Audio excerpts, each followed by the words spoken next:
నమస్తే welcome to Sakshi sports this is Shahida team India యువ fast bowler Kranti Goud తన క్రికెట్ ప్రయాణంలో ఎదుర్కొన్న కష్టాలను కుటుంబ సభ్యులు చేసిన త్యాగాలను గుర్తు చేసుకుని భావోద్వేగానికి గురైంది.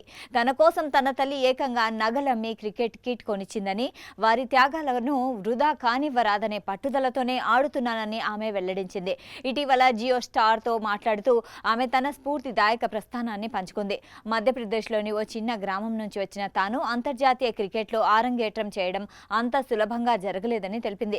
శ్రీలంకలో దక్షిణాఫ్రికాతో జరిగిన ముక్కోణపు సిరీస్లో వన్డే ఆరంగేట్రం చేసిన ఈమె ఇంగ్లాండ్ పర్యటనలో టీ20లో అడుగుపెట్టింది. అదే పర్యటనలో ఒక మ్యాచ్లో 52 పరుగులకే 6 వికెట్లు పడగొట్టి సత్తా చాటింది.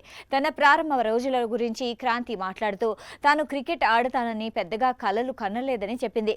మాదో చిన్న పల్లెటూరు, అక్కడ ఆడపిల్లలు స్వేచ్ఛగా బయటకు అడుగు పెట్టడమే కష్టం. అమ్మాయిలు బయటకు వస్తే లేదా ఏదైనా చేయాలని ప్రయత్నిస్తే చుట్టుపక్కల వారి నుంచి విమర్శలు, హేళనలు ఎదుర్కోవాల్సిందేనని వాపోయింది. కానీ కష్టపడి పనిచేసేవారు ఎప్పటికీ ఓడిపోరని తాను నమ్మాను. అందుకే నా పని నేను చేసుకుంటూ పోయాను. బౌలింగ్ నేర్చుకుంటూ నన్ను నేను నమ్ముతూ ముందుకు సాగానని చెప్పింది. ఈరోజు టీ20 ప్రపంచ కప్లో భారత జట్టుకు ప్రాతినిధ్యం వహించే స్థాయికి చేరుకున్నానని, ఈ జెర్సీ ధరించి ఈ పెద్ద వేదికపై నిలబడ్డప్పుడు నేను పడిన కష్టాలని మర్చిపోతానని తెలిపింది.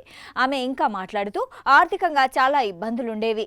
మ్యాచ్ ఆడేందుకు వెళ్లాలంటే డబ్బులు సరిపోయేవి కావు. ఆ సమయంలో మా అమ్మ తన నగలమ్మి నాకు మంచి క్రికెట్ కిట్ కొనిచ్చిందని ఎమోషనల్ అయింది. అది చాలా పెద్ద త్యాగం. నా కుటుంబం నా కోసం ఇంత చేస్తున్నప్పుడు వారికి ఏదైనా తిరిగి ఇవ్వాలనే బాధ్యత నాపై పెరిగింది. వారి త్యాగాన్ని సార్థకం చేయాలని నిర్ణయించుకున్నానని భావోద్వేగంగా వెల్లడించింది. ప్రపంచ కప్లో తన ప్రదర్శన కారణంగా తన సొంత గ్రామమైన గువారాలో ఇప్పుడు ఓ క్రికెట్ అకాడమీ ఏర్పాటైందని క్రాంతి ఆనందం వ్యక్తం చేసింది. నా ప్రదర్శన చూసి ఇప్పుడు మా ఊర్లో చాలా మంది అమ్మాయిలు క్రికెట్ ఆడేందుకు వస్తున్నారు. వారి తల్లిదండ్రులు కూడా తమ కుమార్తెలపై నమ్మకం ఉంచి క్రీడల్లో కెరీర్ నిర్మించుకోవచ్చని భావిస్తున్నారని, ఇది నాకు చాలా గర్వకారణమైన క్షణమని చెప్పింది. ఒకప్పుడు బయటకు రావడానికే భయపడిన ఆ అమ్మాయిలు ఇప్పుడు రోజు ప్రాక్టీస్ చేస్తున్నారని, ఈ మార్పులో ప్రపంచ కప్ విజయం కీలక పాత్ర పోషించిందని ఆమె పేర్కొంది.